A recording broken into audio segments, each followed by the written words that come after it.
coronavirus. Quel usage de la force majeure dans les contrats commerciaux? La pandémie de coronavirus percute de plein fouet l'exécution des contrats en rendant celle-ci plus difficile, voire impossible. Nous sommes en guerre sanitaire.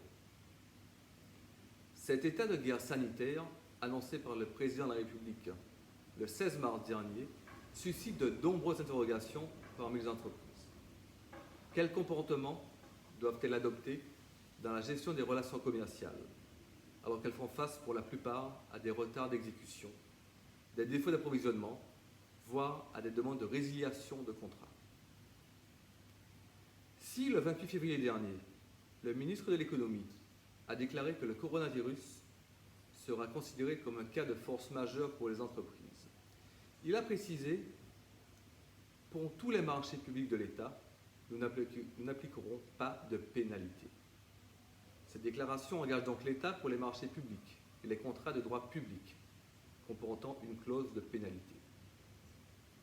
Dans ce contexte, la question de la force majeure dans les contrats de droit privé, conclus par les entreprises, prend tout son sens. Premier élément de réponse, fondamental. La loi d'urgence pour faire face à l'épidémie de Covid-19, adoptée dimanche 22 mars, ne qualifie pas l'épidémie de Covid-19 de cas de force majeure.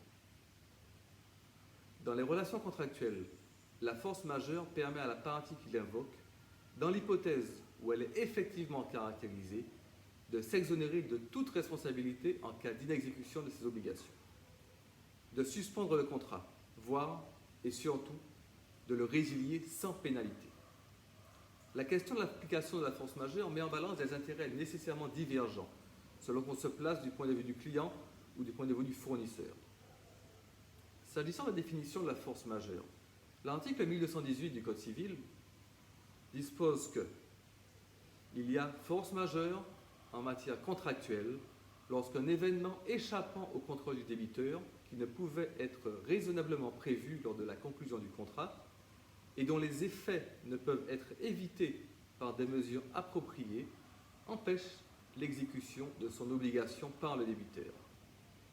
Si l'empêchement est temporaire, l'exécution de l'obligation est suspendue à moins que le retard qui en résulterait ne justifie la résolution du contrat. Si l'empêchement est définitif, le contrat est résolu de plein droit et les parties sont libérées de leurs obligations dans les conditions prévues aux articles 1351 et 1351.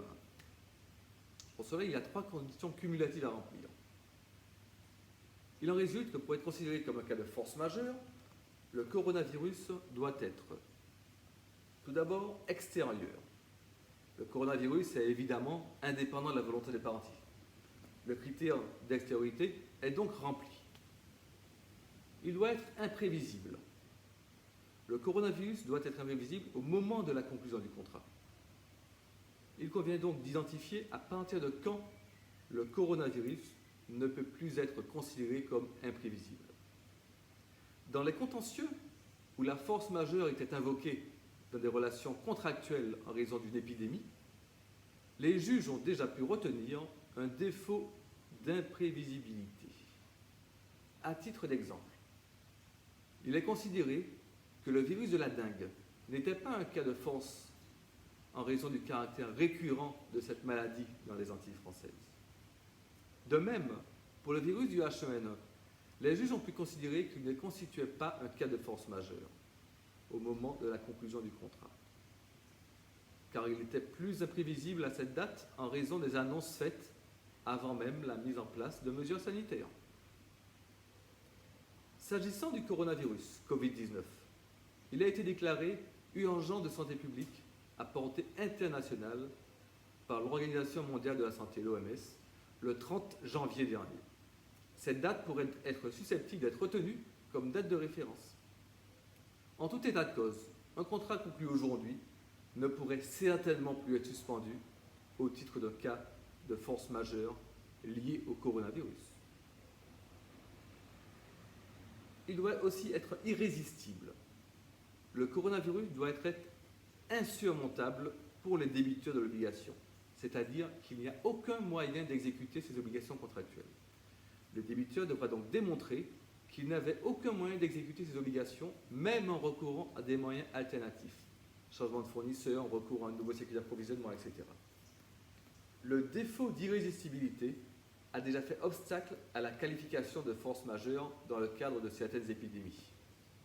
En effet, l'épidémie invoquée doit faire obstacle à l'exécution de l'obligation principale du contrat. De sorte que s'il s'agit simplement d'en rendre l'exécution plus compliquée et même plus onéreuse, cela ne constitue pas en soi une cause d'irrésistibilité. Il conviendra également de démontrer le lien de causalité entre l'épidémie de coronavirus et l'inexécution contractuelle. En ce sens, les juges ont pu admettre, par exemple, que le virus Ebola pouvait être considéré comme un cas de force majeure, mais ont débouté une société demandant des délais de paiement pour ses cotisations sociales, au motif qu'elle n'avait pas établi que sa baisse de trésorerie était liée au virus Ebola, affectant ses 2 filiales implantées en Afrique de l'Ouest.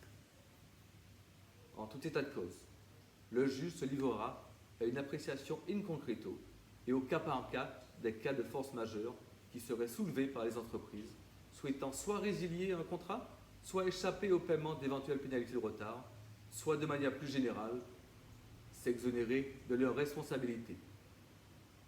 Dans le contexte actuel, nous vous recommandons de faire un état des lieux de vos contrats commerciaux, aussi bien en tant que client que fournisseur, pouvant être impactés par la crise actuelle. Analysez au sein de ces contrats les mécanismes contractuels de nature à s'appliquer dans le cadre de cette crise. Informez sans délai vos partenaires en cas de difficulté à exécuter vos obligations contractuelles. Négociez, si nécessaire, des nouvelles conditions d'exécution.